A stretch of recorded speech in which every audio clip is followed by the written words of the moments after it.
over lifeline. Save forests, save lifeline. Class 8 Science, Chapter 3 Health. What are forests? Forests are large areas covered with trees, shrubs, and other plants.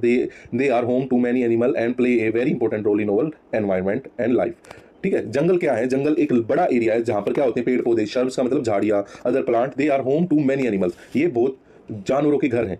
ठीक है, अब type of forest क्या होते हैं? Tropical forest, temperate forest, ठीक है, coniferous forest, mangrove forest. अब tropical forest क्या है? Found in hot and wet regions, जैसे कि अमेजोन फॉरेस्ट इसका एग्जांपल है। यहाँ कहाँ मिलते हैं? गर्म और थोड़े नमी की जगह पर। Found in moderate climate reason, जैसे हमारे यहाँ इंडिया के नॉर्थ इंडिया में खासकर, ये इन्हें हम कहते हैं पतझड़ वाले पेड़ पौधे। ये क्या होते हैं? ये पतझड़ टाइप में होते हैं, यानी ये पेड़ एक टाइम पे ग्रीन होंगे, देखो दिखा रखे, एक टाइम पे कलर चेंज करेंगे और झड़ जाएंगे, फिर दोबारा ग्रीन हो जाएंगे। और ये वाले कहाँ मिलते हैं? ऐसे पेड़ पौधे पहाड़ों में मिलते हैं। Found in cold region and mountain areas, example pine forest, इसका एग्जांपल कौन है? Pine forest. उसके बाद है mangrove forest, found in coastal यानी तटीय क्षेत्र। कोस्टल एरिया क्या होता है? समुद्र के किनारे बसे हुए एरिए। उसमें सबसे बड़ा हमारा है सुंदरबन, जो कि पश्चिम बंगाल और बंगाल में है।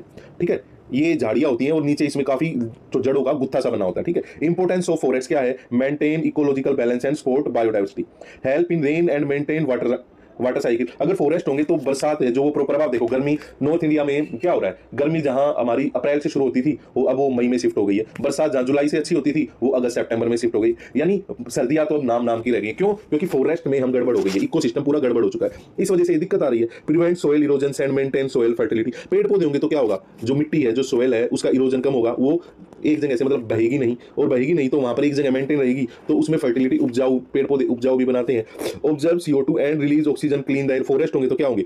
पेड़ पौधे क्या करते हैं? हमारी द्वारा छोड़ी गई गंदी गैस या हम कह सकते हैं CO2 को लेते हैं और O2 हमें देते हैं oxygen. Source of many medicine plant and herbs, provide wood, fuel, fibre, gums, resins and other products, है ना। Home to many tribal communities, घर भी है ये बहुत लोगों के लिए, और हम बनाते भी हैं लकड़ी से। हमारे घर में देखो आज भी लकड़ी से या तो खिड़की मिलेंगी, दरवाजे मिलेंगे, यानी कहीं ना कहीं फॉरेस्ट का यूज हो ही रहा है, इनडायरेक्ट डायरेक्ट। ठीक है, फॉरेस्ट प्रोवाइड अस, ये हम पढ़ चुके हैं, वुड, फ्रूट्स, फोडर का मतलब घास जानवरों के लिए, फायरवुड, गम एंड रेसिन्स, मेडिसिन, रबड़ भी आपको पता है ना, हनी, बांबू, फाइबर मतलब जो हम कपड़े, जो रेसे, धागे जो बनते हैं। ठीक है, थ्रेट्स ऑफ फॉरेस्ट क्या हो रहा है? डिफॉरेस्टेशन, यानी कि हम पेड़ पौधों को काट रहे हैं। फॉरेस्ट फायर्स, हम नेचुरल और man made fire destroy large forest. आग लगने से क्या हो रहा है? जंगल, पूरे पूरे जंगल तबाह हो रहे हैं, जल रहे हैं। ठीक है, ओवर ग्रेजिंग, यानी हम एनिमल्स और पेड़ पौधों को, नए प्लांटों को ग्रो नहीं कर रहे हैं, लेकिन हम काटते जा रहे हैं, हम जानवरों को मारते जा रहे हैं। माइनिंग के चक्कर में भी हम जंगलों को हटा रहे हैं। अब आप माइनिंग के लिए आप कोयला निकालने के जमीन को खोदते जा रहे हैं, तो भाई जो ऊपर जमीन है, जो पेड़ पौधे हैं, उनको नीचे न्यूट्रिशन नहीं मिला, वो नीचे धंसते चले जाएंगे, इसलिए बड़ी बड़ी खाइयां भी बनती जा रही है, जमीन खोखली होती जा रही है अंदर से। Pollution, air and water pollution हो रहा है इसकी वजह से। ठीक है, इन्वेसिव स्पाइसेस जो हम पढ़ चुके हैं लास्ट क्लास में, भाई कुछ ऐसी, जैसे कि कैट फिश, एक एग्जांपल दे रहा हूं मैं, वो अफ्रीकन कैट फिश है, वो इंडिया में मिल रही है।